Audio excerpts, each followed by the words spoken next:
একটা নতুন রেসিপি। এটা অনেকেই খান নাই মনে হয়। এটা চালের গুঁড়া, বেসন আর হলো আদা রসুন পেস্ট দেওয়া, মরিচ হলুদ পাউডার। এখন এখানে ব্যাটার তৈরি করো। ব্যাটারটা এখন এটা হলো কচু। কচুটা দেখছেন কিভাবে কাটা হয়েছে? কিন্তু আসসালামু আলাইকুম, সালাম দেওয়া হয়েছিল না। সবাই ভালো আছেন? আলহামদুলিল্লাহ, আমরা ভালো আছি।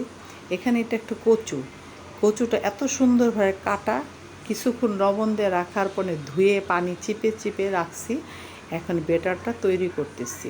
এখানে বেসন, চালের গুঁড়া আর হলো পাঁচফোড়ন দিয়ে মিক্সড করব ব্যাটারটা। এটা রেডি করে কিছুক্ষণ রেস্টে রাখতে হবে, তারপর এটা ভাজার জন্য। এখন পানি দিয়ে এটা একদম মাখো মাখো করে গোলাতে হবে, যেভাবে বেগুনি বানানো হয় সেইভাবে। এখন ভালো করে গুলায় রেডি করে তারপরে কিছুক্ষণ রাখার পরে এটা তেলে ভাজতে। এটা সাধারণত কচুটাকে এত সুন্দর করে কাটা, সেই কচুটা কিছুক্ষণ লবণ দিয়ে রাখলে পরে কচুটা একদম নরম হয়ে যাবে। এখন আমি ব্যাটারটা তৈরি করলাম আর কচুটা কেটে এভাবে লবণ দিয়ে রাখছি। তারপরে আমি এটা রেডি করব। একদম এটা লবণ দেওয়ার পর এখন শক্ত আছে, লবণ দিয়ে আধা ঘন্টা রাখতে হবে। এখন লবণ দিয়ে আধা ঘন্টা বা 1 ঘন্টা রাখার পরে এখন দেখেন কিভাবে এটা সুন্দর হয়ে গেছে।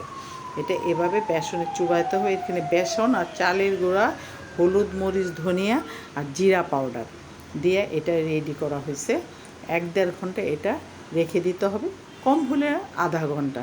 আর ওইটাও লবণ দিয়ে মাখানো হয়েছে। লবণ দিয়ে মাখানোর পর এটা ছাড়া ছাড়া হয়ে গেছে। এখন 2 হাত দিচ্ছি, মনে কিছু করবেন না। এখানে এটা 2 হাত দিয়ে নিতে হয়। হাতটা ভালো করে পরিষ্কার করে ধোয়া, কারণ ভিতরে হাত দিয়ে ডলে ডলে না দিলে ওই যেখানে কাটার ভিতরে ঠিক হবে না, যাবে না বেসনটা।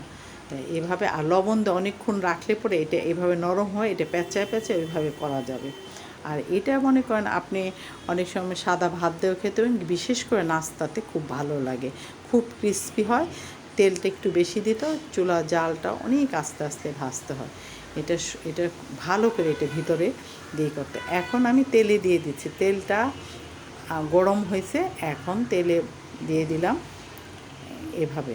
হ্যাঁ, এভাবে দেওয়ার পরে আস্তে জাল কমায়ে দিয়ে ভাজতে হবে। ভিতরটা একদম মুচমুচা হবে, খাইতে খুব ভালো লাগবে। এটা চায়ের সাথে সবচেয়ে বেশি ভালো লাগে সন্ধ্যায় খাওয়ার জন্য। এমনি বৃষ্টির দিন ভাজা পুরিটা এমনিই ভালো লাগে, তার পাশাপাশি এটা কিন্তু অনেক মজা, খাইতে ভালো লাগে, দেখতেও খাইতেও অনেক সুন্দর। দেখলে খুবই ভালো লাগে, কী সুন্দর করে কাটা, না দেখলে বোঝা যায় না। আমার এটা ভাজা হয়ে গেছে মোটামুটি। এখন আমি হালকা জালে ভাজতেছি, ভিতরটা যেন খুব সুন্দর করে হয়, কারণ বেশি জাল দিলে পরে, তাপটা হলে পরে ভালো হয় না। কতগুলি ভাজা হয়ে গেছে আর বাকিটা ভাজে নিলাম। আমার রেসিপিটা যদি ভালো লাগে লাইক দিবেন, কমেন্টস করবেন, শেয়ার করবেন, পাশে থাকবেন।